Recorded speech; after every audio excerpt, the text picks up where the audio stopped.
Welcome to Genius Solutions Automatic Payment Posting Basics. Today we will learn how to load a check using EDI Client into eThomas, how to post that check within seconds, and how to find items that have not posted, as well as how to balance that check. Autoposting saves time, money, reduces payment errors, and will free up your time to do more important things around the office. In advanced trainings that we offer, you can also learn how to customize Autopost to fit the needs of your specific office. The clearinghouse that you choose to work with will determine what payment files or 835 reports you will receive. Michigan users that transmit to Blue Cross EDI should be able to receive all Blue Cross products, Medicare, and Medicaid. Users that use national clearinghouses like Waystar or Instamed will receive all those plus hundreds of commercial insurances. Auto posting starts with EDI Client. Normally, you go in here and you try and send and receive files, and you send your file. You are then picking up response files. So you're getting your 277 edit files, claims that can't make it through the clearinghouse, but also you are getting 835 payment files. Sometimes they will be brought up on screen, sometimes they won't. It depends on how your system is set up. That can be configured to whatever you choose. All you need to do is call into support if you'd like to make changes. Additionally, there is this option here called Print Reports. If we go into Print Reports, we will see that we have received 4 835 files. I can tell that by the extension on the files. If I select one, I can print the selected item. You will notice that my 835 report looks just like an EOB that I've received in the mail. I have the patient's name, their account number, how much was billed, how much the insurance allowed, how much was paid to me, what is copay or coinsurance, and what is the deductible. What you may not have noticed in the past when you were an EDI client is the little check box down here at the bottom that says Load Checks for Auto Posting. Checks are loaded in one of two ways. When you hit the Send and Receive button, it will load them if the checkbox is checked, or if something didn't load and you go into Print Reports, choose that report, print selected. Once you see it on screen, it's automatically loaded whether or not you print it. When you are loading insurance checks, this screen will sometimes appear. The computer is asking you, what is the insurance type of the check you are loading?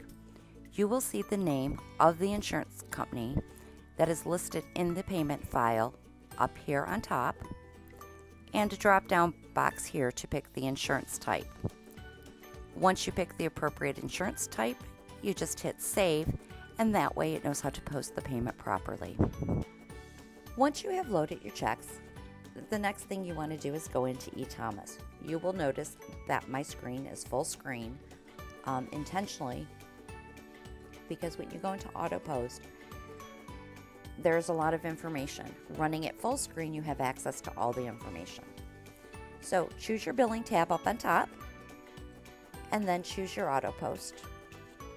You will notice all the checks that you have to post are listed in this screen.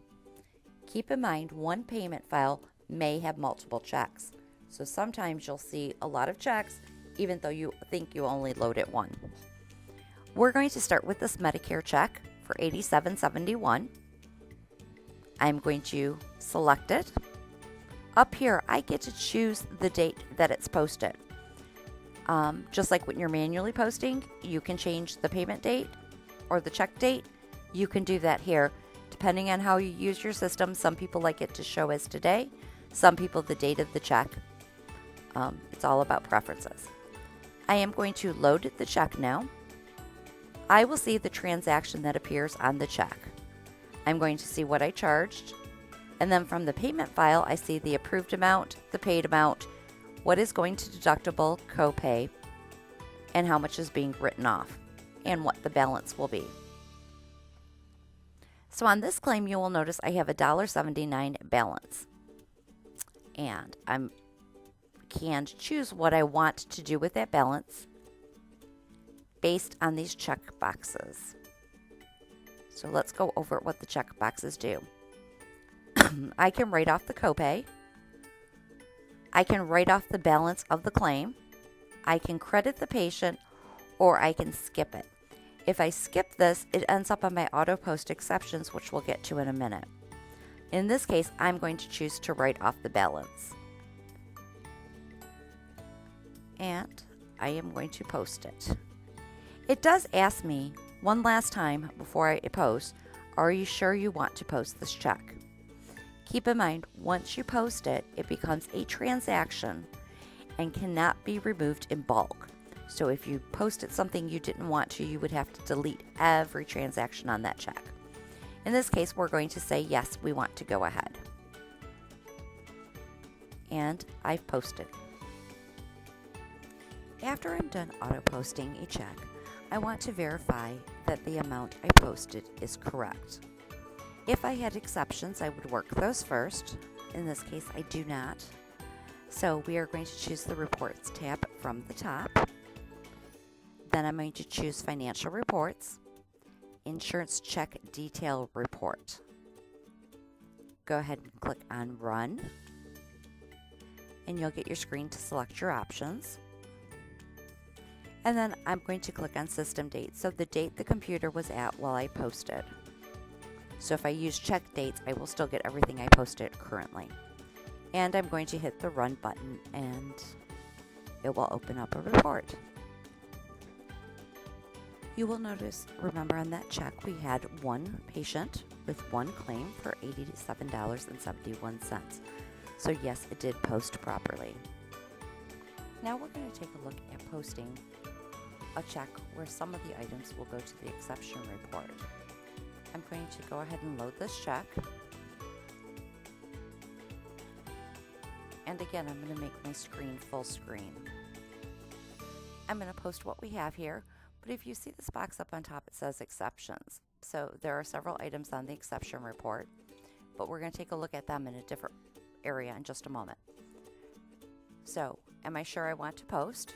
Yes. Then I can choose to go to the Autopost exceptions down here at the left. I can see all the information of the charge amount, what was approved, the rejection reason.